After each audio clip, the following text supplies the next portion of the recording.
കേരളത്തിൽ സുരക്ഷിതൻ വിജയൻ മാത്രം. കേരളത്തിൽ സുരക്ഷിതൻ എന്ന് പറയുവാൻ പറ്റുന്ന ഏക വ്യക്തി ആരെന്ന് ചോദിച്ചാൽ പറയുവാൻ പറ്റുന്ന ഏക ഉത്തരവും പിണറായി വിജയൻ എന്ന് മാത്രമാണ്. സർക്കാർ സംവിധാനങ്ങളും പോലീസ് സംവിധാനങ്ങളുമെല്ലാം അദ്ദേഹത്തിൻ്റെ മാത്രം സുരക്ഷയിൽ ആകുലരാണ്, ശ്രദ്ധാലുക്കളാണ്. അദ്ദേഹത്തിൻ്റെ അകമ്പടി വ്യൂഹം ശ്രദ്ധിക്കുക. 40-ലധികം അകമ്പടി വാഹനങ്ങൾ, striker force, commando force, fire force, ambulance, പോരാത്തതിന് ഹെലികോപ്റ്ററും കോൺവോയിയായാണ് സഞ്ചരിക്കുന്നത്. വിജയൻ പങ്കെടുക്കുന്ന പരിപാടിയാണെങ്കിൽ മാത്രം പോലീസ് സ്റ്റേജിലും വേദിയിലുമൊക്കെ കാര്യമായ പരിശോധന നടത്തും. ബാക്കി ആര് പങ്കെടുത്താലും കാര്യമായ പരിശോധനകൾ ഇല്ല, മാനദണ്ഡങ്ങളില്ല. ആയുസ്സിൻ്റെ ബലം കൊണ്ട് ആളുകൾ രക്ഷപ്പെടുന്നു. വിജയൻ എഴുന്നള്ളുമ്പോൾ ആളുകൾ കറുത്ത വസ്ത്രം ധരിച്ച് വഴിയിൽ പോലും നിൽക്കുവാൻ പാടില്ലത്രേ. കാക്ക പോലും പറക്കുവാൻ പാടില്ല. കറുത്ത ജട്ടി പോലും അലക്കി മുറ്റത്ത് അയൽ ഇടുവാൻ പാടില്ല. സുരക്ഷയെ കരുതി.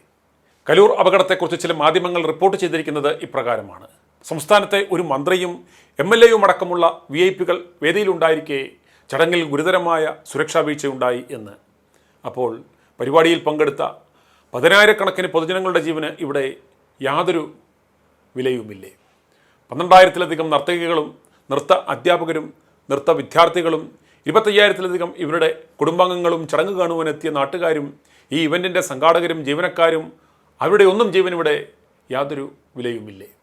പലപ്പോഴും ഇത്തരം അപകടങ്ങൾ ഉണ്ടാകുമ്പോൾ ഏതെങ്കിലും ഒരു ഗതികെട്ടവൻ്റെ ഏതെങ്കിലും ഒരു പന്തൽ പണിക്കാരൻ്റെ മുകളിൽ കുറ്റം ചാർത്തി അവനെ മണ്ടയിൽ കേസ് രജിസ്റ്റർ ചെയ്ത് ജയിലിലാക്കും. പിന്നീട് ഈ സംഭവം എല്ലാവരും മറക്കും. വീണ്ടും ഇത്തരം അപകടങ്ങൾ ആവർത്തിക്കും. വീണ്ടും ആരുടെയെങ്കിലും മുകളിൽ പഴിചാരും. ഇതാണ് കാലാകാലങ്ങളായി ഇവിടെ നടന്നുകൊണ്ടിരിക്കുന്നത്. കലൂർ സംഭവത്തിലും പാവപ്പെട്ട ഇവൻറ്റ് മാനേജറുടെ പന്തൽ കെട്ടിയവൻ്റെ മുകളിൽ FIR രജിസ്റ്റർ ചെയ്തു കഴിഞ്ഞു. ഇത്തരം അപകടങ്ങളുടെ യഥാർത്ഥ ഉത്തരവാദി സർക്കാരും ബന്ധപ്പെട്ട വകുപ്പുകളും ഉദ്യോഗസ്ഥരുമാണ് എന്നറിയുക. ഈ സംസ്ഥാനത്ത് പൊതുപരിപാടികൾ നടത്തുവാൻ എന്ത് സുരക്ഷാ മാനദണ്ഡങ്ങളാണ് ഉണ്ടാക്കിയിട്ടുള്ളത്? അത് പാലിക്കപ്പെടുന്നുണ്ടോ എന്ന് നോക്കുവാനുള്ള ഉത്തരവാദിത്തം ആർക്കാണ്? അത് പാലിക്കപ്പെടുന്നുണ്ടോ എന്ന് നോക്കുവാനുള്ള എന്ത് സംവിധാനങ്ങളാണ് ഇവിടെ നിലവിലുള്ളത്? അതിന് ഉത്തരവാദിത്തപ്പെട്ടവർ ദുരിതത്തിന് അധ്യക്ഷത വഹിക്കുന്നു. കലൂർ അപകടം ഇത്രയും ശ്രദ്ധിക്കപ്പെട്ടത് അപകടത്തിൽപ്പെട്ടത് ഉമാ തോമസ് എന്ന ഒരു വനിതാ MLA ആയതുകൊണ്ട് മാത്രമാണ്. ഉമയുടെ ഈ അപകടം കൊണ്ടെങ്കിലും ഈ പോത്തുകൾക്ക് ബോധം വെക്കുമോ ആവോ? ഈ അടുത്ത കാലത്തും ഇതിനു മുമ്പും സുരക്ഷാ വീഴ്ച കൊണ്ട് എത്രയോ അപകടങ്ങൾ ഇവിടെ ഉണ്ടായിട്ടുണ്ട്. കൊച്ചി ശാസ്ത്ര സാങ്കേതിക സർവകലാശാല ക്യാമ്പസിൽ 2023 നവംബറിൽ സംഗീത നിശയ്ക്കിടെയുണ്ടായ തിക്കിലും തിരക്കിലും പെട്ട് 3 വിദ്യാർത്ഥികളടക്കം 4 പേരാണ് അന്ന് കൊല്ലപ്പെട്ടത്. വിദ്യാർത്ഥികളുടെയും യുവാക്കളുടെയും വലിയ പ്രവാഹമുണ്ടാകുമെന്നുറപ്പുള്ള ഒരു പരിപാടിക്ക് വേണ്ടത്ര സുരക്ഷ ഉറപ്പാക്കുന്നതിൽ സർവകലാശാല അധികൃതരും പോലീസും പരാജയപ്പെട്ടു. വെറും 6 പോലീസുകാർ മാത്രമാണ് അന്ന് സംഭവ സ്ഥലത്തുണ്ടായിരുന്നത്. അന്ന് ആരുടെയോ കുട്ടികളല്ലേ മരിച്ചത്. അതുകൊണ്ട് തന്നെ അന്നും അതിനുശേഷവും കാര്യമായ നിയമനിർമ്മാണമോ ശ്രദ്ധയോ ഉണ്ടായില്ല. അപകടങ്ങൾ ഇന്നും തുടർക്കഥകളാകുന്നു. 2022 ഓഗസ്റ്റിൽ കോഴിക്കോട് കടപ്പുറത്ത് സംഗീത പരിപാടിക്കിടയിലുണ്ടായ സംഘർഷത്തിൽ 70ഓളം പേർക്ക് ഗുരുതരമായ പരിക്കേറ്റതും നാം മറന്നുപോയി. തിരക്ക് നിയന്ത്രണാതീതമായപ്പോൾ ടിക്കറ്റ് എടുത്ത പലർക്കും പ്രവേശനം കിട്ടാതെ വന്നു. തുടർന്ന് ജനക്കൂട്ടം പോലീസിനെയും വോളണ്ടിയർമാരെയും ആക്രമിച്ചു. അന്ന് 8 പോലീസുകാർ മാത്രമാണ് സംഭവസ്ഥലത്ത് ഡ്യൂട്ടിക്കുണ്ടായിരുന്നത്. ഇക്കഴിഞ്ഞ ജൂലൈ 2 ഉത്തർപ്രദേശിലെ ഹദ്രാസിൽ ഭോലെ ബാബ എന്ന മനുഷ്യദൈവത്തിൻ്റെ തട്ടിപ്പ് പരിപാടിയിൽ പങ്കെടുക്കവേ തിക്കിലും തിരക്കിലും പെട്ട് 123 പേർ ദാരുണമായി ചവിട്ടുകൊണ്ട് കൊല്ലപ്പെട്ടു. അന്ധവിശ്വാസം മൂത്ത് ഭ്രാന്തായി മാറിയ ഒരു ജനക്കൂട്ടമായിരുന്നു അപകടത്തിന് ഇരയായത്. 80,000-ൽ താഴെ ആളുകൾക്ക് പ്രവേശനാനുമതി ഉണ്ടായിരുന്ന സ്ഥലത്ത് 2.5 ലക്ഷത്തിലധികം പേർ ഒരുമിച്ച് ഇടിച്ചു കയറി. സ്ത്രീകളും കുട്ടികളുമായിരുന്നു കൂട്ടത്തിൽ കൂടുതൽ. ഈ അടുത്ത് നടന്ന അപകടത്തിൽ നിന്നും പോലും നാം പാഠങ്ങൾ ഒന്നും പഠിച്ചില്ല. ഇവിടെ കേരളത്തിലും 2023 ഡിസംബർ 7-ാം തീയതി കളമശ്ശേരിയിൽ യഹോവ സാക്ഷികളുടെ മീറ്റിങ്ങിൽ ഒരു വിശ്വാസി നടത്തിയ സ്ഫോടനത്തിൽ 8 പേരാണ് അന്ന് കൊല്ലപ്പെട്ടത്. അപ്രകാരം ഒരു സ്ഫോടനം നടന്നിട്ടും ഇത്തരം കൾട്ടുകളുടെയും അപ്പോത്തുലിയന്മാരുടെയും വചനക്കൊള്ളക്കാരന്മാരുടെയും മീറ്റിങ്ങുകൾ നടത്തുവാൻ സംസ്ഥാനത്ത് നിലവിൽ യാതൊരു മാനദണ്ഡങ്ങളുമില്ല. ഈ പുതുവത്സര രാത്രിയിലും സംസ്ഥാനത്ത് ഇത്തരം വൻ പരിപാടികൾ അരങ്ങേറാൻ പോവുകയാണ്. യാതൊരു സുരക്ഷാ മാനദണ്ഡങ്ങളുമില്ലാതെ എന്തൊക്കെ സംഭവിക്കുമെന്ന് ആർക്കും പ്രവചിക്കുവാൻ സാധിക്കില്ല. കോട്ടയം നെഹ്റു സ്റ്റേഡിയത്തിൽ ബന്ധപ്പെട്ട ഒരൊറ്റ വകുപ്പുകളുടെയും അനുമതി മേടിക്കാതെയാണ് തങ്കു ആയിരങ്ങളെ പങ്കെടുപ്പിച്ച് തൻ്റെ പൈശാചിക പരിപാടി നടത്തുന്നത്. അതുപോലെ ഹൈദരാബാദിൽ പുഷ്പ 2 ചിത്രത്തിൻ്റെ ആദ്യ റിലീസ് കാണാനെത്തിയവരുടെ തെക്കിലും തിരക്കിലും പെട്ട് ചവിട്ടേറ്റ് 39-കാരിയായ രേവതി എന്ന സ്ത്രീയും ഒരു ആൺകുട്ടിയും കൊല്ലപ്പെടുകയുണ്ടായി. ഇക്കഴിഞ്ഞ ഡിസംബർ 4-ാം തീയതിയായിരുന്നു ആ ദാരുണമായ സംഭവമുണ്ടായത്. പക്ഷേ അത് നമ്മുടെ നാട്ടിലല്ലല്ലോ. കലൂരിൽ ഉമാ തോമസിന് ഗുരുതരമായ അപകടമുണ്ടാക്കിയ വേദിയിൽ ഒരു മന്ത്രിയും ADGPയും സിറ്റി പോലീസ് കമ്മീഷണറും ഗാലറിയിൽ ഇരിപ്പിടത്തിന് മുകളിൽ വേദി കിട്ടുവാൻ അനുമതി നൽകിയിരുന്നില്ല എന്നിപ്പോഴും ആവർത്തിക്കുന്ന GCDA ചെയർമാനും അടക്കം പ്രാഥമിക സുരക്ഷ പോലും ഒരുക്കാത്ത ആ വേദിയിൽ ഉണ്ടായിരുന്നു എന്ന് മനസ്സിലാക്കണം. ഉയരത്തിൽ നിർമ്മിക്കുന്ന വേദികളിൽ നിന്ന് ആളുകൾ വീണ് അപകടമുണ്ടാകാതിരിക്കുവാൻ ചുറ്റും ഉറപ്പുള്ള ബാരിക്കേഡുകൾ ഉണ്ടാക്കണമെന്നുള്ളത് സുരക്ഷയുടെ ബാലപാഠമാണ്. ഇതുപോലും അറിയാത്തവരായിരുന്നു ആ സ്റ്റേജിൽ ഉണ്ടായിരുന്നത് എന്ന് വേണം നമുക്ക് അനുമാനിക്കുവാൻ.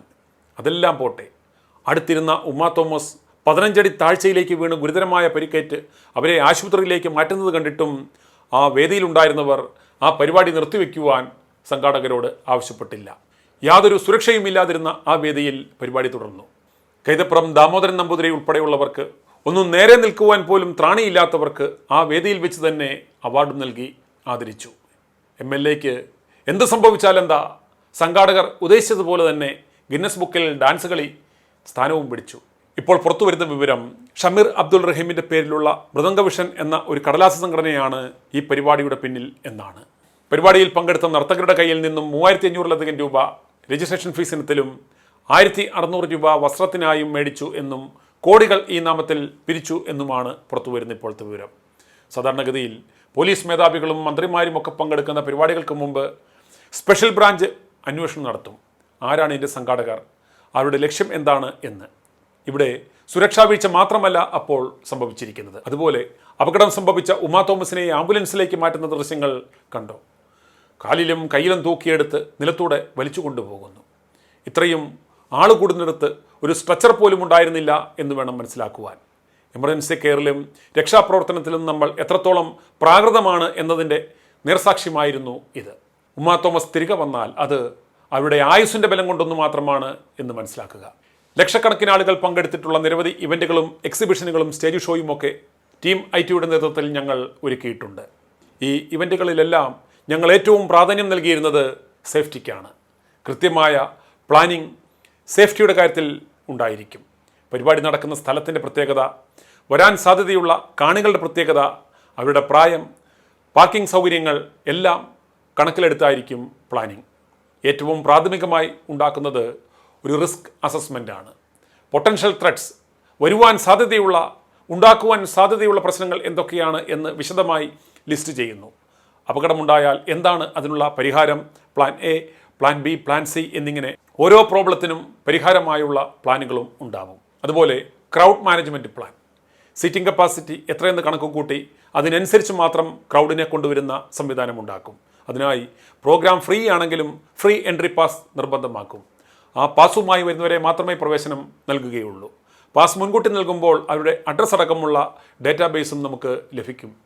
കൃത്യമായ എൻട്രൻസും എക്സിറ്റും പാർക്കിംഗ് സംവിധാനങ്ങളും ഒരുക്കിയിട്ടുണ്ടാകും. അതുപോലെ ബന്ധപ്പെട്ട എല്ലാ സർക്കാർ ഏജൻസികളിൽ നിന്നും അനുമതി പത്രം കരസ്ഥമാക്കും. Police, fire force, traffic, health, electrical inspectorate, PWD, തദ്ദേശ സ്വയംഭരണ സ്ഥാപനങ്ങളിൽ നിന്നുള്ള പെർമിഷൻ, അങ്ങനെയല്ല. സർവൈലൻസ് അഥവാ നിരീക്ഷണ സംവിധാനങ്ങൾ. ഓർക്കുക, വലിയ ആൾക്കൂട്ടമെത്തുന്ന പരിപാടികളിൽ എന്തും സംഭവിക്കാം എന്ന ആ തിരിച്ചറിവ് നമുക്കുണ്ടാവണം. ഒരു പരിപാടിയെ അനുകൂലിക്കുന്നവരും പ്രതികൂലിക്കുന്നവരും ഉണ്ടാകും. പരിപാടിയുടെ ഗുണഭോക്താക്കളെപ്പോലെ തന്നെ അതിൻ്റെ ശത്രുക്കളും ഉണ്ടാവാം. തീവ്ര ചിന്താഗതികൾ ഉള്ളവർ മാത്രമല്ല, മാനസിക രോഗികൾ മുതൽ ഞരമ്പ് രോഗികൾ വരെ പൊതുപരിപാടികളിൽ പങ്കെടുക്കും. ഇവരെ നിരീക്ഷിക്കുവാൻ CCTV ക്യാമറകൾ മാത്രമല്ല, ആവശ്യമെങ്കിൽ ഫേസ് ഡിറ്റക്ഷൻ ക്യാമറകൾ പോലും ഇന്ന് ലഭ്യമാണ്. പോലീസുകാരെ മാത്രം ആശ്രയിക്കാതെ ഞങ്ങൾ ഇവൻ്റ് നടത്തുമ്പോൾ ഞങ്ങളുടേതായ ഒരു ഇൻ്റലിജൻസ് സുരക്ഷാ സംവിധാനം ഒരുക്കാറുണ്ട്.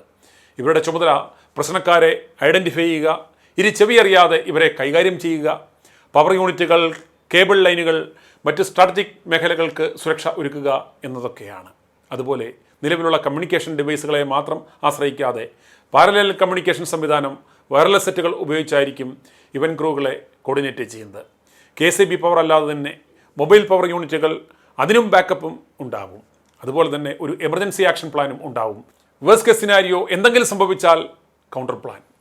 അതുപോലെ തന്നെ ആവശ്യമുണ്ടാകും എന്ന് കരുതി തന്നെ ഇവാക്വേഷൻ പ്രൊസീജിയറും പ്രോട്ടോക്കോളും ഉണ്ടായിരിക്കും. പരിപാടിയുടെ തലേദിവസം തന്നെ ഒരു ഫുൾ ഡ്രസ് റിഹേഴ്സൽ നടത്തി എല്ലാ സംവിധാനങ്ങളും ഒരിക്കൽ കൂടി പരിശോധിക്കും. കലൂരിൽ പരിപാടിക്ക് തൊട്ടു മുമ്പ് സാമാന്യബോധമുള്ള ഒരു കോൺസ്റ്റബിൾ ആണെങ്കിലും കയറി പരിശോധിച്ചിരുന്നുവെങ്കിൽ ഈ അപാകതകൾ കണ്ടുപിടിക്കാൻ സാധിക്കുമായിരുന്നു. അതുപോലെ തന്നെ ഇന്ന് പല ആധുനിക സുരക്ഷാ സംവിധാനങ്ങളും ലഭ്യമാണ്. ഡ്രോൺസ് സർവൈലൻസ് സാധ്യമാണ്, ഫേഷ്യൽ റെക്കഗ്നേഷൻ ടെക്നോളജിയുണ്ട്, smart barriers and crowd control systems എല്ലാം ഇന്നുണ്ട്. പക്ഷേ കയ്യിൽ സ്മാർട്ട് ഫോൺ ഉണ്ട്, ഉപയോഗിക്കുന്നവൻ മണ്ടനാണെങ്കിൽ ഫോണിനെ കുറ്റം പറഞ്ഞിട്ട് വല്ല കാര്യമുണ്ടോ? അതുപോലെയാണ് മാർഗങ്ങൾ പലതുമുണ്ട്. പക്ഷേ ആര് ചെയ്യും ഇതൊക്കെ? നമ്മുടെ സുരക്ഷാ സംവിധാനങ്ങൾക്ക് ഒരു ഉദാഹരണം പറയാവുന്നത് കടുവ ആടിനെ പിടിക്കുന്നതിനോടാണ്.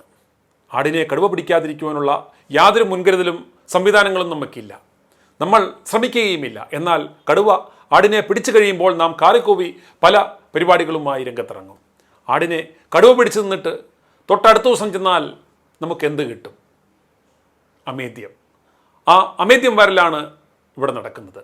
നമുക്ക് യാതൊരു പ്ലാനുമില്ല, പദ്ധതികളുമില്ല, ത്രെഡ് പെർസെപ്ഷനുമില്ല. ഒടുക്കം അമേദ്യമായിട്ട് അത് വാരുവാൻ മുടിഞ്ഞ സന്നാഹങ്ങളുമായി പോയിട്ട് വല്ല കാര്യവുമുണ്ടോ? ആലോചിക്കുക. നാം ജയിപ്പിച്ചു വിട്ടവന്മാരുടെ ചുമതല എന്താണ്?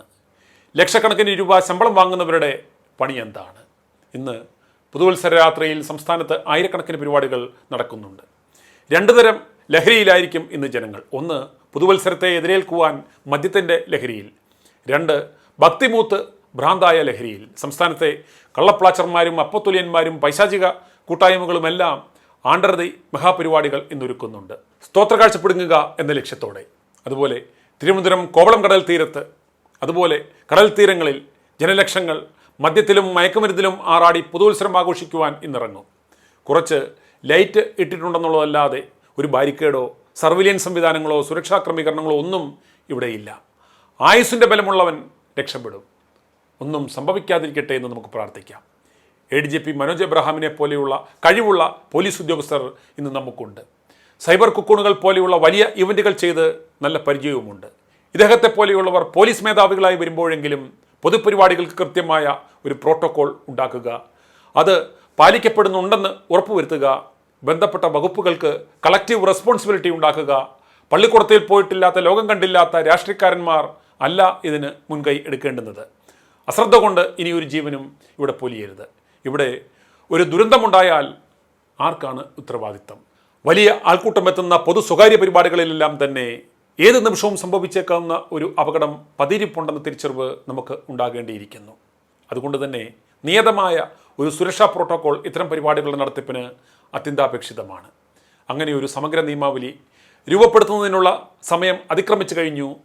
ഒരു വിദഗ്ധ സമിതിയെ ചുമതലപ്പെടുത്തി സംസ്ഥാന സർക്കാർ അത് എത്രയും വേഗം നടപ്പാക്കണം.